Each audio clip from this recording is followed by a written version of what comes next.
Hello, everyone. I'm Cheryl Crooks, Executive Director of Cascadia International Women's Film Festival, and it's my pleasure to welcome you to this panel discussion of the film Iron-Jawed Angels. Iron-Jawed Angels was to have been our gala film this year at the 2020 festival in April. We were going to celebrate the centennial of the 19th Amendment, but with the pandemic, we had to move our movies online, and that became impossible.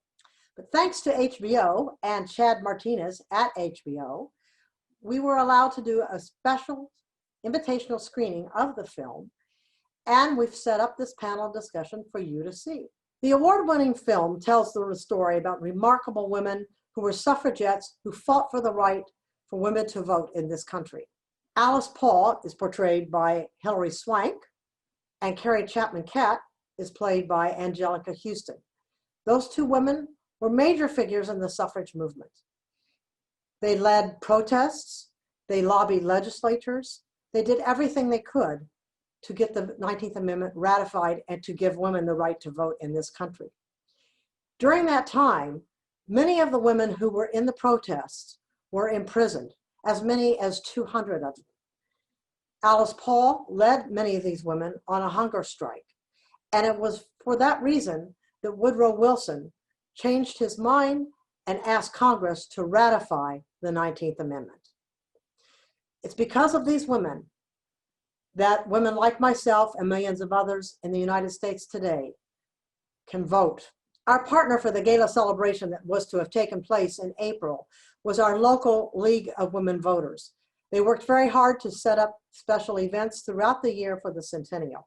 We're very honored to have had them as a partner, and we want to thank them for all the work that they do to get out the vote. Joining us today for the panel are the filmmakers, Katja Van Garnier, the director, Lynn Amato, the producer, Robbie Greenberg, the cinematographer, and Adela Barnes, who played Ida B. Wells in the film. Moderating our panel today is Lisa Rich, director, and who is with the Commercial Directors Diversity Program as the Advisory Board Committee Leader. Cascadia would like to thank the sponsors of the 2020 festival and those who would have been our sponsors for the live gala event. They include KCTS, the City of Bellingham, Whatcom County, People's Bank, Eileen and Steve Nelson, the Mary Redmond Foundation, and MCO Construction. Okay, so we're here today to honor the 2004 film Iron-Jawed Angels, which was nominated for 5 Emmys, including teleplay and cinematography and acting. It won 4 awards for acting, teleplay, and cinematography. And this film is as meaningful today as it was when it was first shown. It's a film that celebrates the suffragist movement, and we are now in the 100th anniversary of women's suffrage. So it's very timely to talk about voting rights, especially in this year of our elections. We're here with Katja Van Garnier, who directed the film, Len Amato, who produced it, Adela Barnes, who played Ida B. Wells, and Robbie Greenberg, who photographed it. And I have some questions for each of you, starting a bit with the history of how the film came about, and then moving into how relevant it is today, and how the style of the film was sort of innovative for its time. So Len, if we could start with you, how did the film come to be? Where did you find the material? Who brought it to you? And how did you decide to bring it to HBO? I was working at Spring Creek Productions at the time, and as one of the producers there, that's was Paula Weinstein's company at Warner Brothers, and we had a history making things with HBO. And the movie was developed probably beginning in 2002. I can't remember exactly how we came across Jenny Friedis' story. Maybe Katja will remember. I know Robbie won't remember, but maybe Katja will remember. And then we started developing it. And as you know, there's a long process to developing it. We developed scripts with this writing team, the Singers. And also we wanted to find a filmmaker. We had seen Bandits, Katya's movie. We reached out. She wanted to come on board around the same time, or possibly after. Maybe we did actually develop some scripts with the singers with you, Katya, but then we ended up with Sally Robinson, and Sally really brought the script home. You know, I guess the easiest way to say it was that my interest in the story was, you know, the knee-jerk reaction I had back then was, oh my God, I don't want to tell a suffragette story. I have this image in my head of long black dresses and saying, you know, and marches and all these kind of tropes, right? And I just remember thinking, if there's a way to tell a story and really make it as rebellious and as young and as fiery as it had to be, because everybody was so young when they were doing it. It was such a tough fight. And when we saw Alice Paul's story, and the very idea that she would picket the White House during World War I was incredible. And you know, that alone, and then when it goes from there to her manipulation of the press, her organization skills, her clash with the establishment, her willingness to go on her own, her willingness to cut the Democratic Party off, her willingness to take on Wilson, who we know things about President Wilson in the ensuing years as well. And then you get into the force feeding and all that. There was a heroine that was worthy to make a movie of it, and where we'd be able to redefine this kind of stodgy image of the suffragette movement, which I only had because of reading, and it just really hadn't been done. So of course we needed a filmmaker who could match that type of story with a cinematic freeness, a spontaneity, an energy, beauty. And that was Katya. And Katya was not an obvious choice, clearly, for a film about the American suffrage movement. So Katya, what did you know about the suffrage movement, and how did you choose to become involved with the project? Well, I only heard of Susan B. Anthony and of the likes, and I had no idea about Alice Paul and the young radicals that actually were very instrumental in getting women the rights to vote. And the first, as Len was saying, like the first to picket the White House ever. They were the first to picket the White House ever. So, and I have a soft spot for rebels. I was very intrigued by all that. And rewinding a little bit, the way I remember it, it was at the time, I hadn't been in LA for very long. Colin Kellner, who was running head of HBO Films at the time, really liked Bandits, and Len and Paula really liked Bandits, and so we were trying to find something to do together. And I had a meeting there, and my producing partner at the time, she was looking into what HBO had, that could be interesting. And we brought up Iron Jawed, in the meeting, and it was an immediate. I thought, well, how could one make this different? Just like Islam was saying, what would be a new way of doing this? And one aspect that was really, really important to me is, like, I didn't want, started with Alice Paul, with the character of Alice herself, is I really wanted to stay away from the cliche of like the feminist cliche, or the women's, right fighter of like gray mouths and like no humor, all these bad jokes about feminists and no humor. I really I wanted them to be fun. I wanted them to have fun, and I wanted to do something that was against stereotype. And I wanted to, what I was suggesting in this meeting was, hey, let's make a movie that is like a modern film. It's like a modern film that happens to take place in 1913 to 1917. But that was sort of what we all wanted to do, and what was so really a dream in making this film, that we really all had the same vision. We were so in sync about the vision of the film. and of course the music, Len, by the way, I love the guitar in the background. And in a big factor also, apart from all these elements, of course, in the way it was shot in the dynamic style, and what and then Sally came on. By the way, we were looking for a new writer. There were these other drafts and there was the book, but we were looking for a new writer who could really put it into words, the vision we had, and we found Sally, and it was like a love fest, and we worked with Sally for 8 months or so. And so we had a script we all really loved, and who represented what we wanted to do. And a big factor, I know, Lisa, you're going to probably ask about this too, but was also the music, basically, in making it modern. A modern feel was absolutely the music, which we're going to maybe talk about later. But it was right. That was with the composers Reinhold and Johnny. And I mean, as soon as you see the movie, you see the combination of Koch's aggressive use of the music and aggressive cutting style with Robbie's photography. It's it's different right from the beginning. It's different right from the opening credit.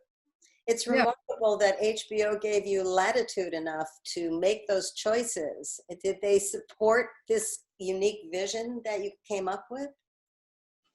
300%. 300%. I mean, that was really, we all wanted to make that. So that's what I was saying. There was so much support, and because we wanted the same thing. We wanted that modern film that happens to take place. We didn't want it to be dusty. We wanted to feel very alive. And so, and how to make that? Well, it's about the female characters. Big deal, what they feel like, how they behave, and how they're with each other, and that they can have, actually, there's a sense of fun between them was important. I wanted to be like entertaining too, and then also, with the music, I mean, we did, I wanted to use like modern songs also. We had Lauryn Hill in the film, we had when storyboarded a whole kind, a lot of stuff. And especially the parade. Parade was its own like chapter within the film, and I was listening to Lauryn Hill, all the time. I thought, wow, why don't we just use Lauryn? Can we just use Lauryn Hill? And what we did, it was so exciting. We actually then did a 1915 musical version of Lauryn Hill, of that song. So the modern song morphs into this marching band version, morphs back into the song. So that was really cool. So we played with all that stuff, That was pretty remarkable. And Robbie, how did you come on board and set a visual style that was more contemporary than one would think of for such an incredible period piece? How did you make those choices?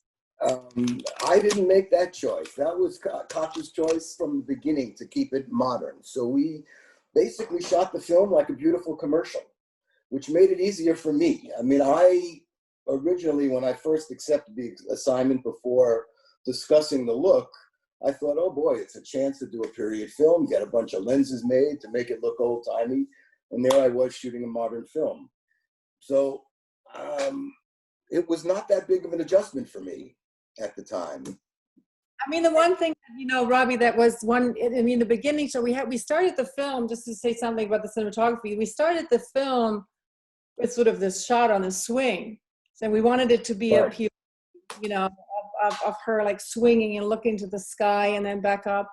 And so that was quite right. You experimented with that for some Right. time to get that right. And it's beautiful. No, that's true.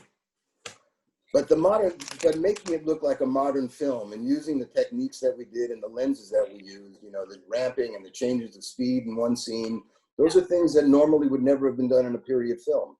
I mean, the filmmakers, the effort was always, oh God, what could we do to make it as period as possible? Use a 28 millimeter lens or nothing else. But we didn't do any of that.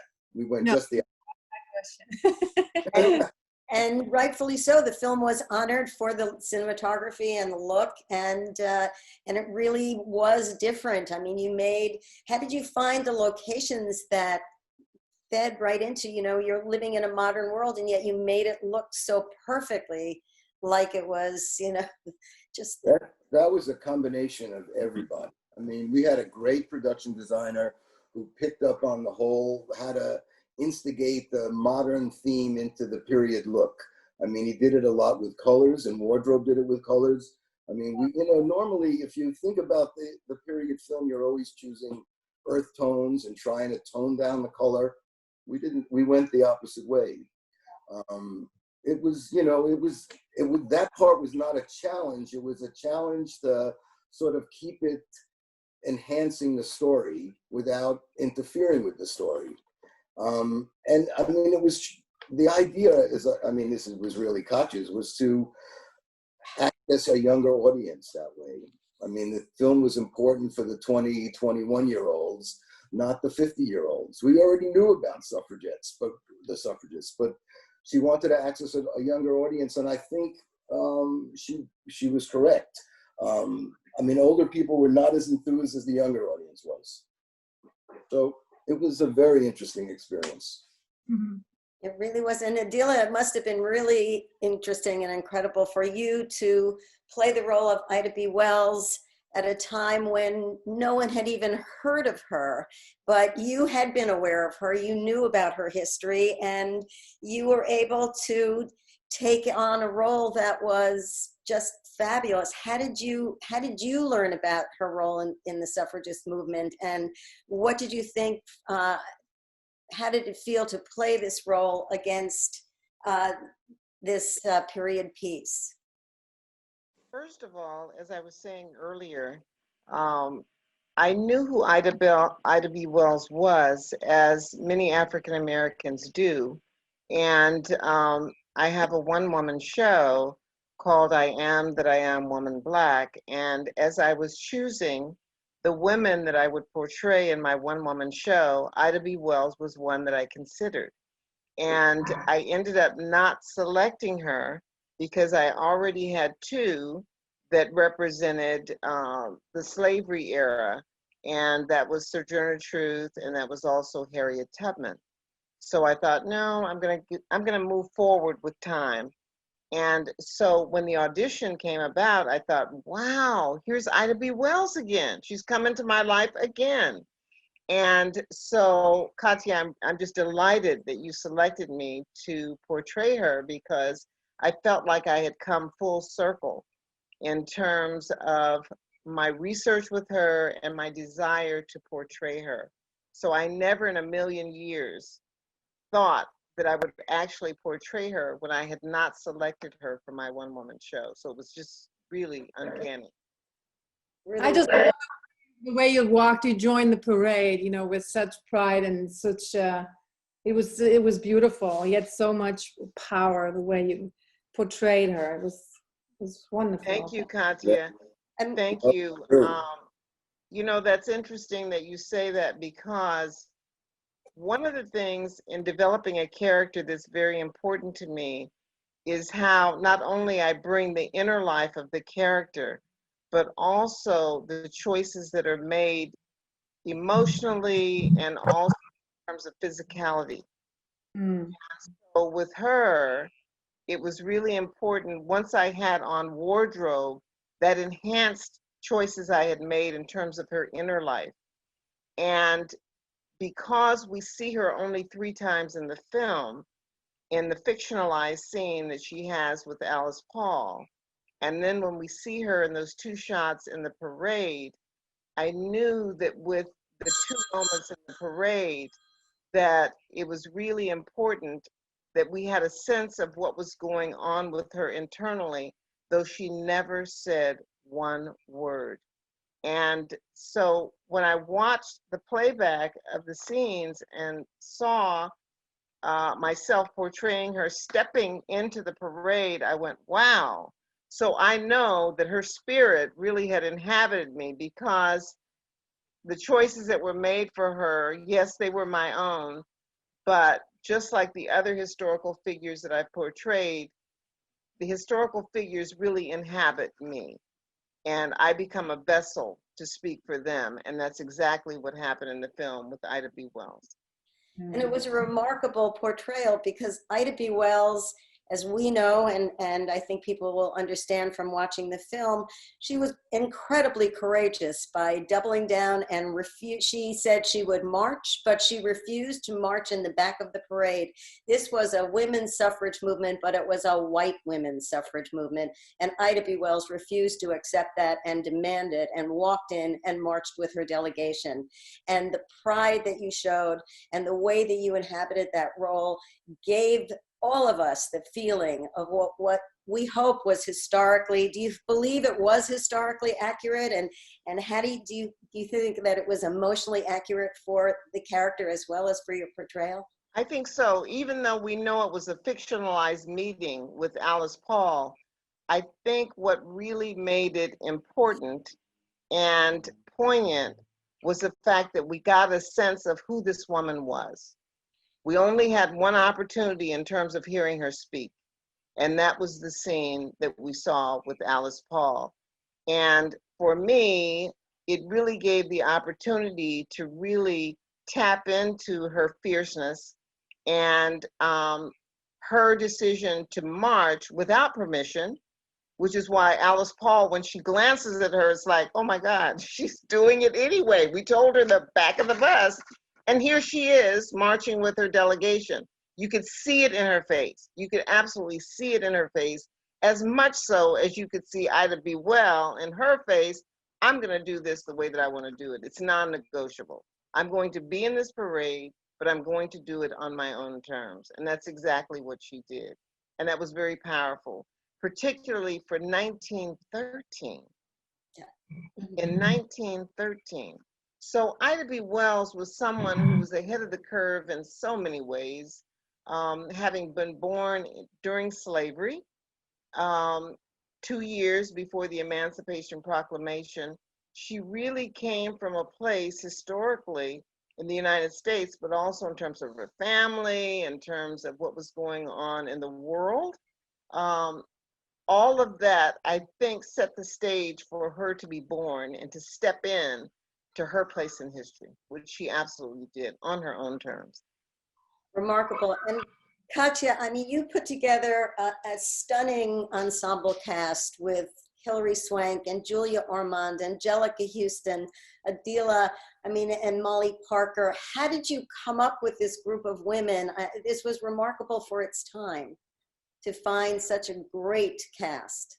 Yes, first of all, before we move on to casting, I just want to say, to give HBO's credit here with the role of Ida B. Wells, or the character of Ida B. Wells, because HBO was really came in really strong about how important it was to them for her to be included and for that scene to be meaningful and for that to be part of the script. You know, there were some cuts we had to make beforehand, and we were really, it was really, oh God, what do we lose? We had to sort of, lose some things.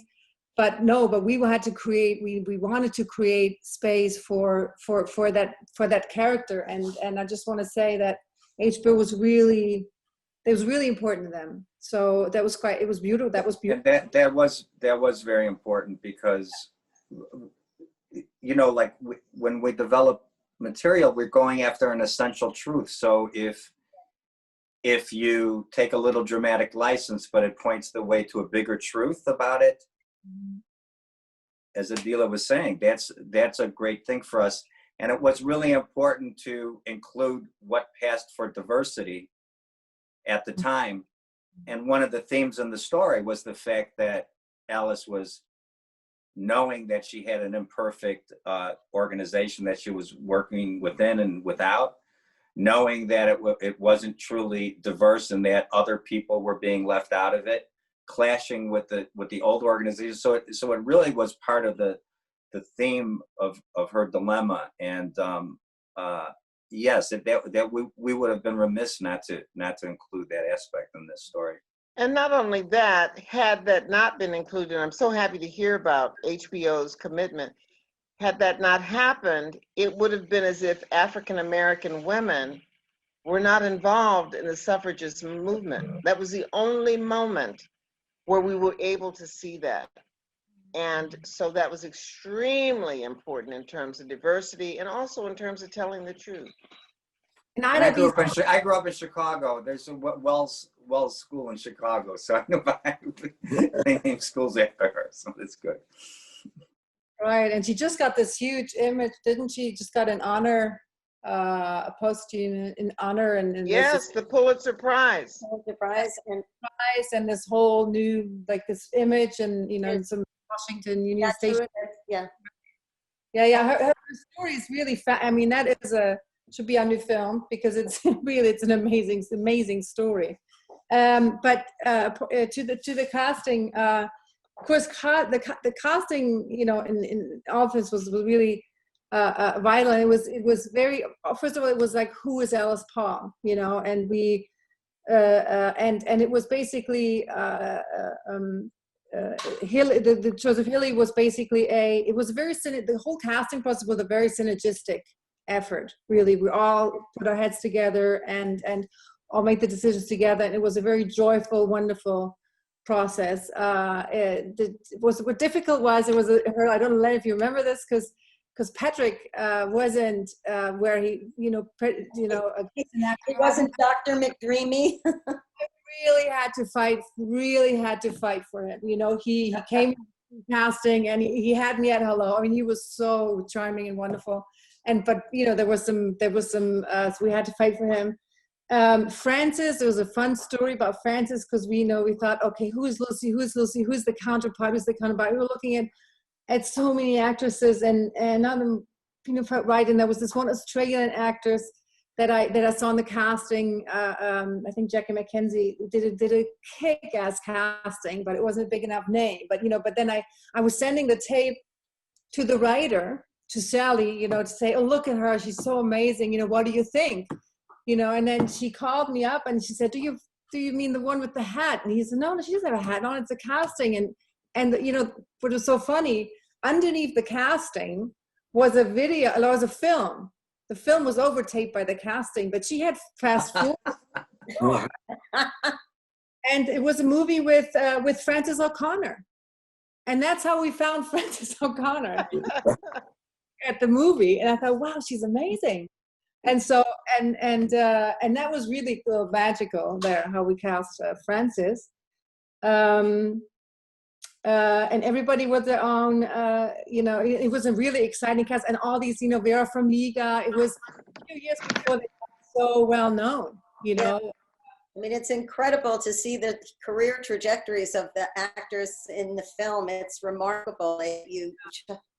You know, brilliant. And and she had all these, you know, she had these, of course, I was very, to work with Angelica was very, I mean, Hillary and I, we hit it off, you know, right away, and we all was wonderful with everyone. Angelica, I was at first a little intimidated, and, you know, but that went away so very quickly.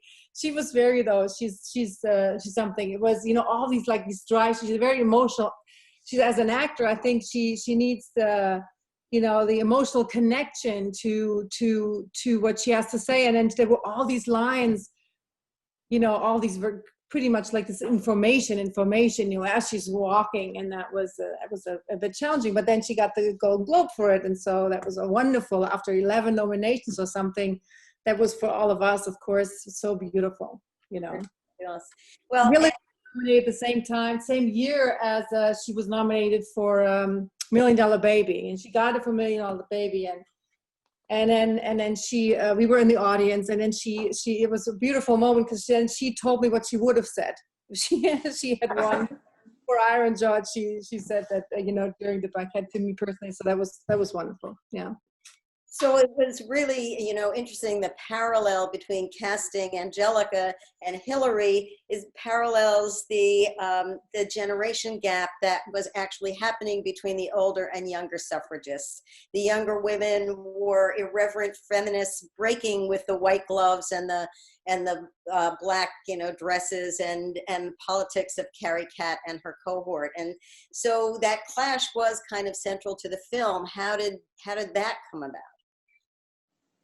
What do you mean, in the story, or you mean in the story? Yeah, as part of the story, you know, you emphasize the clash between the generations of feminists and how they.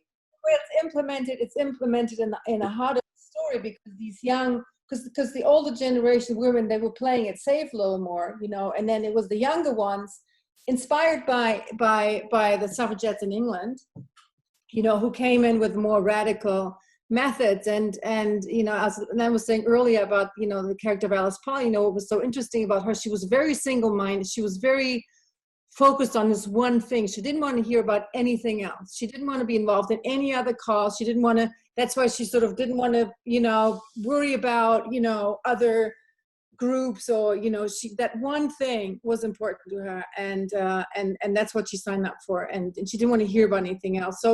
So, you know, there was of course the built-in rub with the older generation about how to go about things, you know, and the young ones that were ready to go all the way and be more radical about it, which of course, you know, for me as that spirit, or as a filmmaker, that was so interesting to also stage the picketing and then the arrests in front of the White House. We built our own White House. You were asking about the locations earlier. I mean, we built around the White House, you know, so a different scale, like 75%, but we had our own White House. It was very, very cool. We had our own Pennsylvania Avenue, you know, it was so exciting. And to shoot these, you know, in the early hours, you know, I was looking at the making off a few weeks ago for some reason, and to be in like the early morning and shooting the you know, the picketing and the hecklers, and you know, the way they were verbally attacked by everyone around them. It was very exciting to stage. Actually, it was a lot of fun to stage and very, very exciting. And then our composers did a really very intense piece of music for the arrests, and there's always one of my favorite parts of the film was these two arrests. Yeah. And Rob, the heightened emotions of the film, and especially as you move into the force-feeding torture scene, how did you achieve that, the visual that helped heighten the emotions to support those scenes? What did you do to make them, that the force-feeding scene is so incredibly affecting? Well, we just about the storyboards. Yeah. The storyboarded those kind of. I mean, it was a lot of with, you know, a lot of the scenes in the film. We very had like a detailed vision of how we wanted to shoot them. You know, that was one of the things we storyboarded, and to try to get the feeling across. Try to, you know, create an experience for the audience as it was happening in a way. And then of course, Hillary had completely got it. She, I think, in her eyes and through her, you know, spirit, it kind of comes across that way. And that's I think that's how we did it. And Robbie, how did you help visually heighten the emotion of that torture scene? I mean, to be honest, you know, it's a long time ago, so it's hard to remember things specifically. But we did spend a lot of time storyboarding the film. Every scene we worked beforehand. And it is a combination of phenomenon of the photography, the editing, the sound, the acting. I mean, it's hard to say that we did anything more specific than watch the procedure and photograph it in a way that transmitted the emotion of the force feeding. I couldn't be any more specific. Yeah, I mean, the methodology of force feeding somebody is just brutal. Yeah. In and of itself. And, you know, and I should also say that, you know, as Katja was saying, this is a group effort and a movie primarily made by women. And there were other producers. There was Lydia Dean Pilcher was a producer, Robin Foreman, along with Paula Weinstein. But everybody had the same intent. That's what the beautiful thing was. Everybody was making the same movie. Everybody started out wanting to make the same movie, and then we had artists who were able to bring a very free cinematic style and just put it up on screen. And I mean, we had a lot of support from HBO. There it is, storyboards. There it is. It was probably the biggest film HBO ever made. Look, this is a scene where Lucy Burns was in jail, but you know, We had everything. It was already had this feeling. We had a really great storyboard, I must say. Yeah, she was great. It is Wow. feeling. And Well- here's a picture that I love that we from the like that was in. It was a picture of that time. I've always thought it was so inspiring because I love the spirit of it. Yeah. Taking notes. It's so, I mean, there's so much emotional scope to the film, from the joyful, the exuberance, to the torture, to the anxiety, to the, you know, it covered sort of all of the hopes and fears of the movement in an incredible way. And so, Robbie, what was your favorite scene in the film? What was your favorite scene that you photographed? That's an interesting question. I haven't thought about that in a long time. I like the prison a lot. I think that warehouse that we turned into the prison, and yeah, that whole section was pretty special. And it was pretty different from the rest of the film. Yeah. It was much more internal, much more intense, you know, in its scope. So Big deal. That's what I remember. I remember at the end of the show when we walked out of the warehouse and the cable was piled 2 stories high, I realized just what a ordeal I had brought upon us, or brought upon the crew. It was a great experience. The parade was quite something too. The parade was that was quite something. that Yeah, was, well, actually, the parade, if you remember, that was the time there was a sniper going Right. around shooting people randomly. Exactly All I right. could think of is standing in the middle of the street alone, reading the light meter in this parade, because it was just in that area where the guy had been shooting people. That's exactly right. There were Yeah. 2 of them, an older guy and a younger guy. I Well, remember thinking that as we were in that scene and we were marching, I was thinking, we are so vulnerable. These snipers are in the area. Nobody knows who they are. Nobody knows where they are. They can very easily converge here. And what are we going to do? So there was an element of real fear, I think, for some of us in that moment, as much so as for the characters being heckled and the kind of fear that was being experienced in terms of what they were receiving from men. I mean, that's remarkable considering the times we're in now and how those emotions are being brought up again. I mean, currently, Adila, we have fewer voting rights than we had in 1965 when the Voting Rights Act was passed. And what lessons can we take from Ida B. Wells and the suffrage movement that can inform our actions today? How do we, I mean, look at the world we're in now. What do you think? And what a world it is. I think that, which is an understatement, I think that what we have to really do is keep our eye on the prize.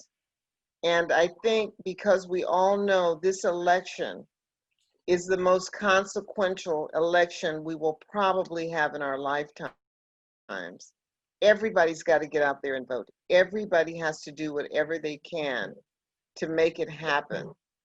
It's either now or never if we're talking about saving our democracy as we have known it.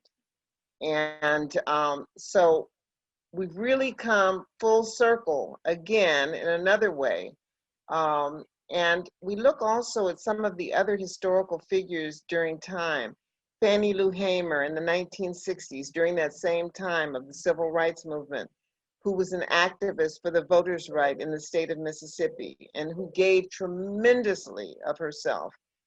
Ended up, I think, with either a kidney or a liver that was damaged because she was placed in jail, and they forced an inmate to beat her who didn't even know her.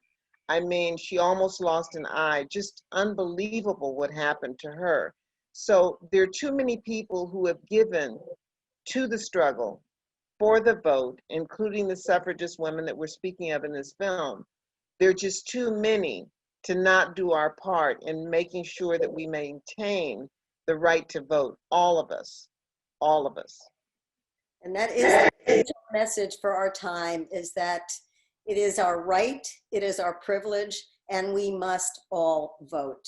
That's right. Biggest message that we can send out today. And this film celebrates all of our right to vote. And Katya and Len, Robbie and Adila, thank you so much for having this conversation with me. And I really applaud.